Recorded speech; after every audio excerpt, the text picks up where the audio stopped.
First Minister. Thank you, Presiding Officer, and thank you for your kind words. I'm sure I speak on behalf of the Deputy First Minister in expressing that gratitude. I have indeed just concluded my 286th and final session of First Minister's questions. And this is the final statement I will make in this chamber as First Minister. No matter what I do in future, nothing, absolutely nothing, will come close to the experience of the past 3,046 days. Being First Minister of the country I love has been a profound honour. I have led Scotland through good times, but also through the toughest period of our recent history. Exactly 3 years ago today, I stood at a podium in St Andrew's House and I asked the country to stay at home. My thoughts today and always are with those who lost loved ones to COVID, with those who live still with long COVID, with our young people who lost out on so many of the normal experiences of growing up, and with everyone who endured the trauma of separation and loneliness. COVID shaped all of us. I know that it changed me, and in many ways it defined my time as First Minister. Above all, it reinforced in me an abiding admiration for the people of this wonderful country who made such painful sacrifices to keep each other safe. In the toughest of times, our country showed the best of itself with love, care and solidarity, and that will live with me forever. Being First Minister has been variously, often all at once, challenging, exhilarating and exhausting. But every single day, without exception, it has been an utter privilege. I have set out already my reasons for stepping down now. I won't repeat them today. Suffice to say, I know in my heart that this is the right time. After more than 35 years in politics, 24 years in this Parliament, 16 years in government, and more than 8 years as First Minister, it is time for Nicola Sturgeon, the politician, to make a bit of space for Nicola Sturgeon, the person.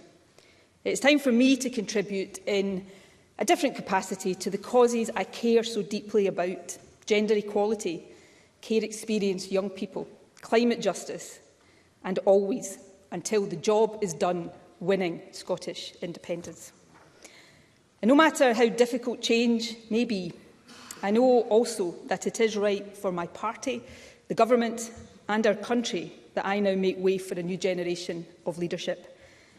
I have made my fair share of mistakes in the past 8 years, and of course there are things I wish I had done better or differently.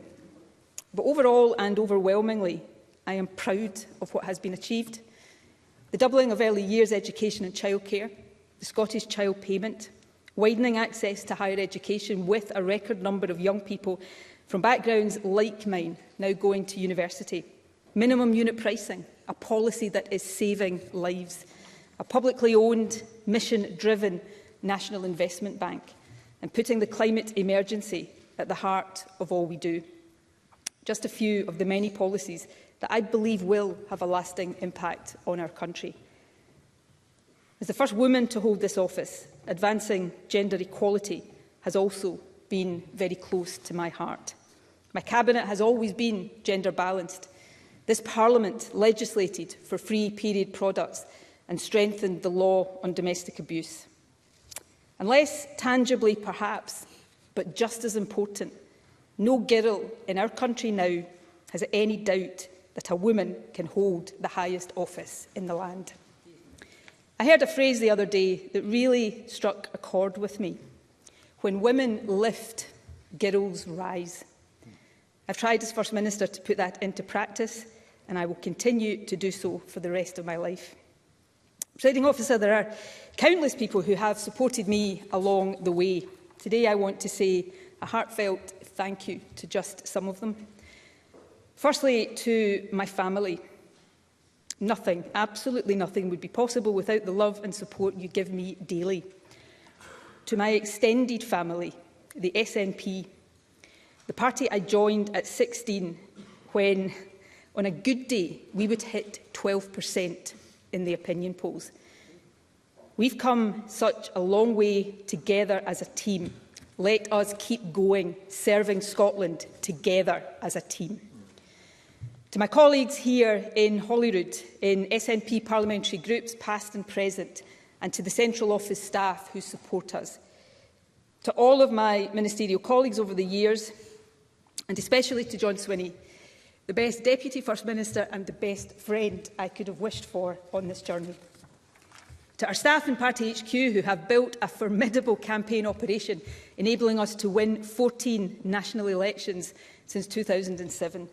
To all those who have worked in my constituency office, and in particular to my current team, Paul Leinster, Caroline Scott, Mary Hunter, Carolyn McConville, Irfan Rabbani and Nikita Bassi. You have had my back throughout, and you work tirelessly every single day to help me represent the people of Glasgow South Side. And to my constituency party and to my constituents, thank you so much for putting your trust in me time and again. To my special advisers, you have given your all to me and to the cause of building a better country. You have been led by two outstanding Chiefs of Staff, Liz Lloyd and Colin McAllister. To our partners in the Scottish Green Party, I am very proud of the Butte House Agreement. Thank you for joining us in government. And to our brilliant civil service, Scotland is so fortunate in the integrity, impartiality and professionalism of our civil servants, and I am privileged to have been served by some of the very best. I thank each and every one.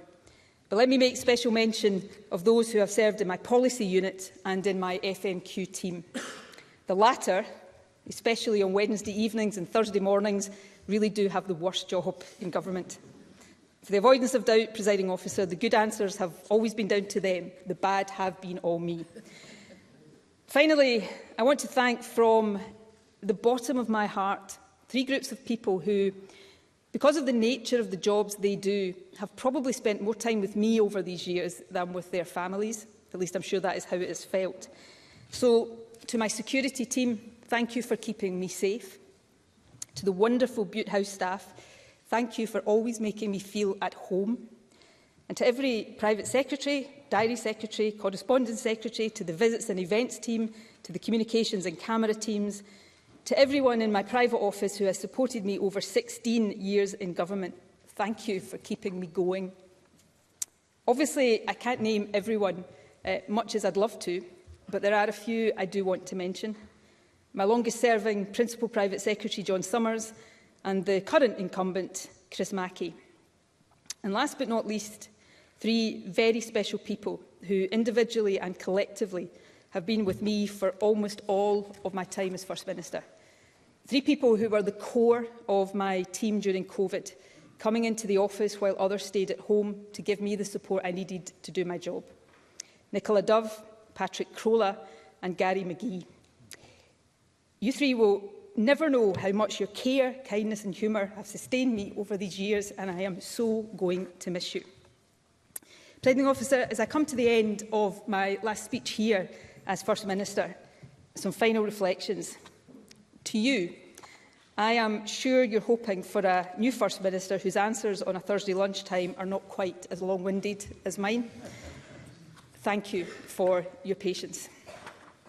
To my colleagues across this chamber, robust debate and holding government to account are the hallmarks of what we do in here.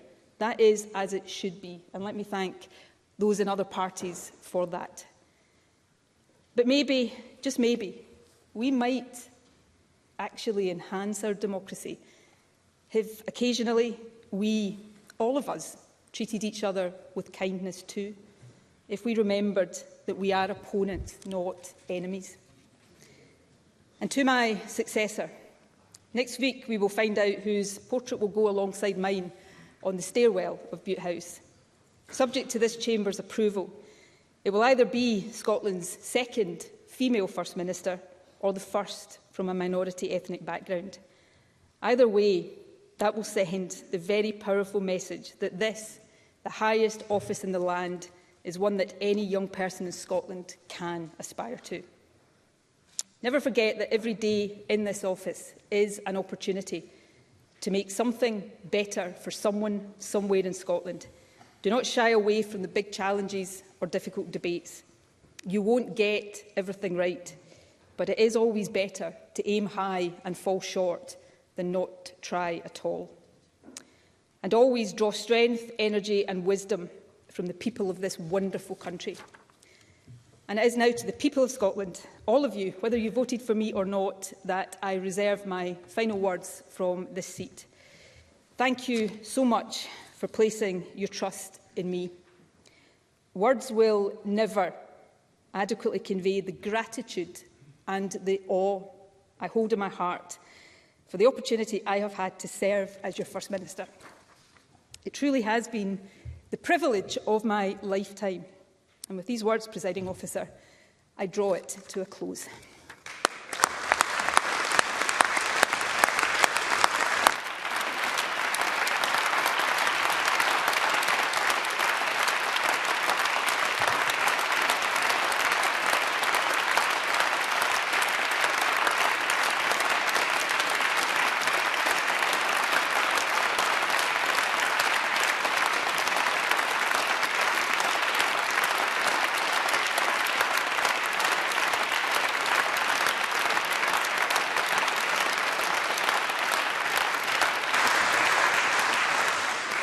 Thank you. That concludes